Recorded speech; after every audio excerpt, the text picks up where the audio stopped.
Bonsoir Patrick. Bonsoir Christian. Guten Abend miteinander. Patrick Gasser, lorsque l'État a frappé à la porte de la Fondation du Grain de Blé, quelle a été ta première réaction? La première réaction, en fait, ça a été on va pouvoir faire quelque chose.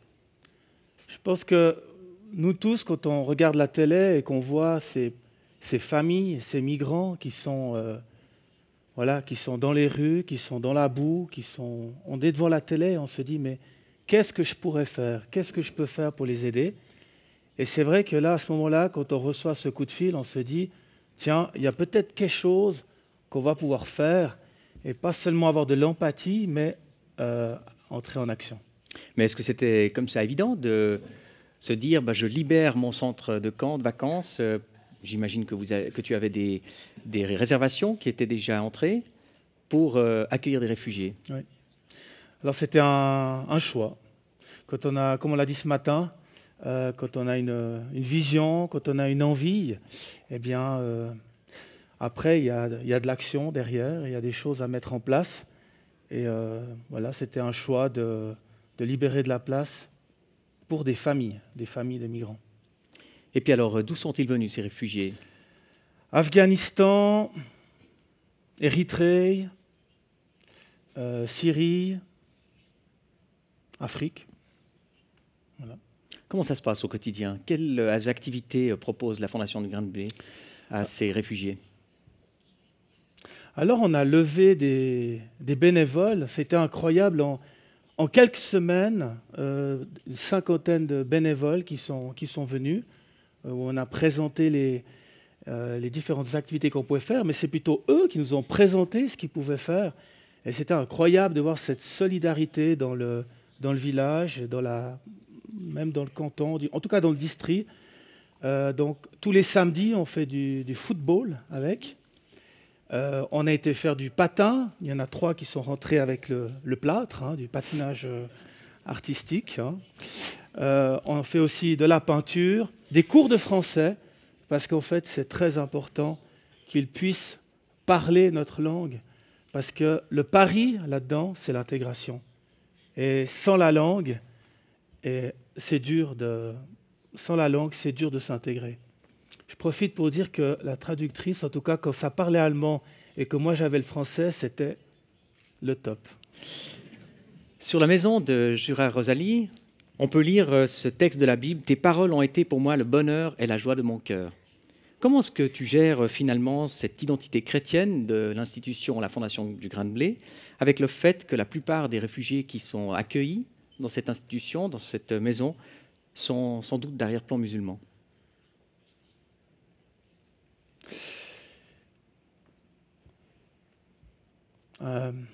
Avec le cœur. Avec le cœur. C'est-à-dire que notre volonté, c'est d'aller vers notre prochain, c'est de lui parler de Jésus. L'islam reconnaît Jésus, du reste, pas comme les chrétiens, mais l'islam parle de Jésus comme un prophète, il y a plein de similitudes, disons, avec la Bible. Mais c'est vrai qu'il y a une volonté de vouloir partager l'Évangile et il y a eu des partages assez intéressants. Ouais. C'est-à-dire que finalement, vous êtes mandaté par l'État en tant que fondation et le personnel de la fondation a la liberté de parler de sa foi, de parler des similitudes, ou comment ça se passe concrètement? Oui, alors je pense que c'est comme dans toute entreprise. Moi, j'ai travaillé 25 ans dans une entreprise tout à fait normale, si je puis dire. J'ai toujours pu témoigner de ma foi, quoi que je fasse, quoi que je dise. C'est clair qu'une fois, j'étais à l'entrée, on était encore 1000. J'étais à l'entrée à distribuer des tracts, ça fait un petit peu du bruit, je dois reconnaître. Mais sinon, dans la vie de tous les jours, de parler de sa foi, de parler de ce qu'on vit, ça pose pas de problème, non? Non. Très bien. Pour revenir en fait à cette question de ton engagement parmi les réfugiés, de cette ouverture que tu as démontrée, j'imagine que tu as dû la défendre par rapport à un conseil de fondation ou une équipe. de collaborateurs. Est-ce que ton parcours personnel a joué un rôle dans la façon dont tu as accueilli cette demande et dans la façon dont tu as répondu? Je pense, oui. Je pense que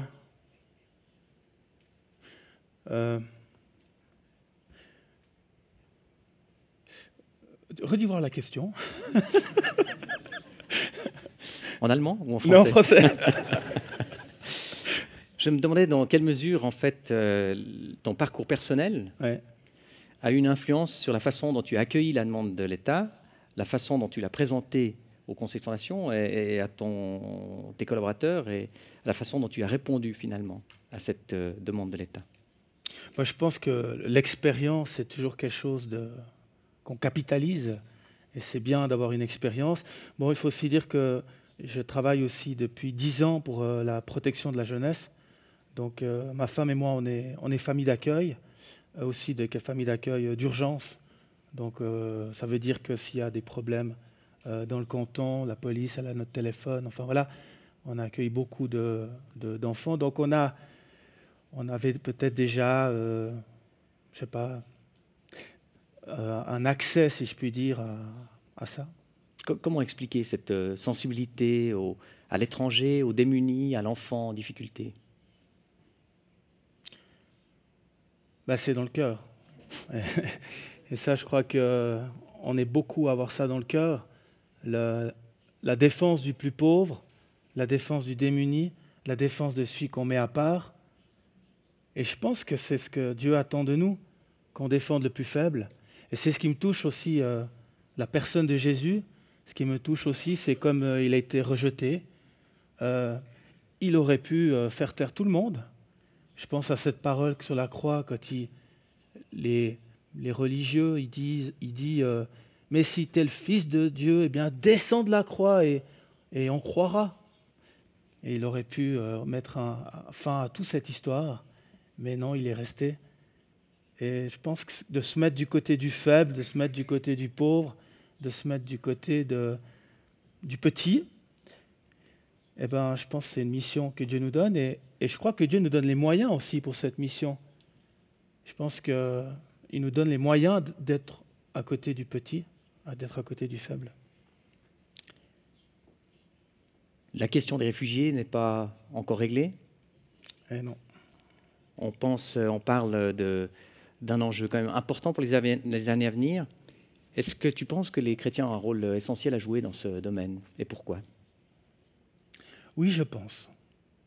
Qu'est-ce qui nous attend concrètement? Je pense qu'on a un rôle à jouer parce que c'est important, c'est important d'accueillir le réfugié. C'est important d'enlever le...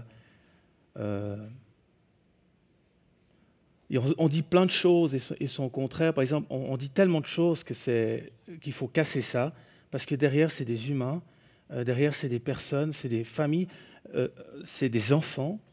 On parle sur l'île Lesbos, en Grèce, on parle de 38%, 40% d'enfants qui sont des réfugiés qui arrivent sur cette île. Et je pense qu'en tant que chrétien, oui, on peut être une réponse, parce qu'il y a l'amour du prochain.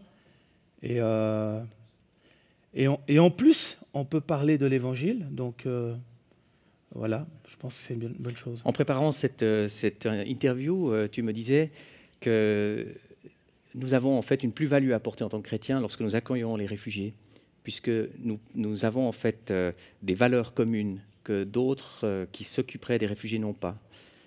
Qu'est-ce que tu aimerais dire à ce niveau-là?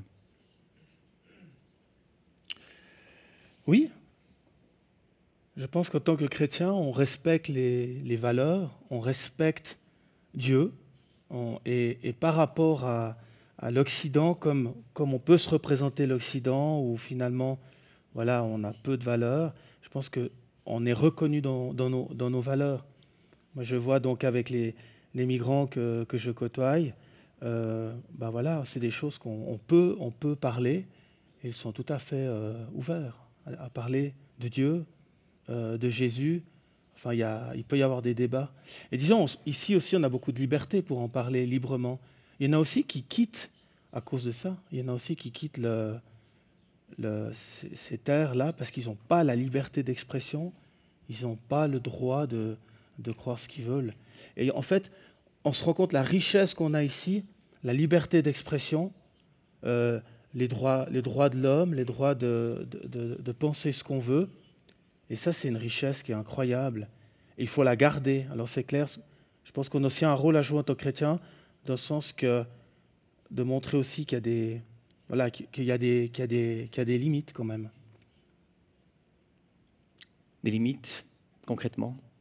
J'ai pas d'exemple. Pas d'exemple. Non, mais ce qui était intéressant, c'est que tu disais qu'effectivement, quand c'est une prise en charge séculière, finalement, les gens ne prennent pas en compte une dimension spirituelle ou religieuse beaucoup plus présente chez les réfugiés que chez nous. Et que peut-être que les Suisses, les chrétiens en Suisse auraient peut-être un rôle à jouer dans ce domaine-là, puisqu'ils sont plus à l'écoute de cette dimension. Combien de réfugiés devraient arriver encore en Suisse dans les mois, les années qui viennent, et dont les chrétiens devraient s'occuper, avec toi? On a entendu les statistiques là. Donc l'année passée, c'était déjà une année incroyable. 50 000 migrants qui sont arrivés en Suisse. Et l'année prochaine, on parle de... Enfin, cette année, ça a déjà doublé en janvier. Il est venu le double. En février, plus du double. Et on parle de 120 000 migrants. 120 à 150 000 migrants. Et ça se prépare quand même. Et je pense que c'est important d'éduquer, c'est important de bien expliquer notre culture, de bien expliquer le droit des femmes, de bien expliquer le droit de chacun, et que ceux qui ne veulent pas respecter ça, ils doivent comprendre qu'ici, c'est un état de droit et qu'il faut se plier à nos lois.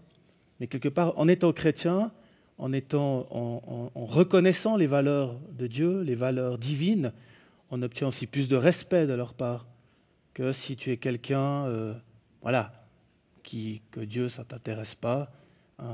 Ils vont quand même plus t'écouter, ils vont te respecter. Alors moi, je ne suis pas du tout... je ne suis pas musulman, je suis clairement chrétien, mais plusieurs m'appellent, je suis le papa là-bas. Bon, voilà, c'est un terme honorifique, je crois qu'ils font ça en Afrique aussi.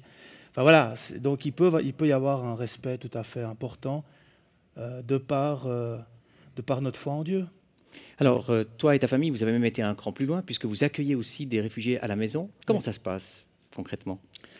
Alors oui, donc on accueille des mineurs. Donc on est famille d'accueil pour les mineurs. Et là, il y a eu tout d'un coup 2 mineurs qui ont débarqué en Suisse, des Iraniens, un garçon de 12 ans et une fille de 15 ans. Ils sont arrivés tout seuls? Ils sont arrivés tout seuls. En fait, ils étaient 4 enfants. Et les passeurs, parce qu'il faut savoir qu'il y a quand même du business là derrière, et les passeurs, en fait, ils n'ont pas fait passer la famille ensemble. Ils ont séparé les enfants.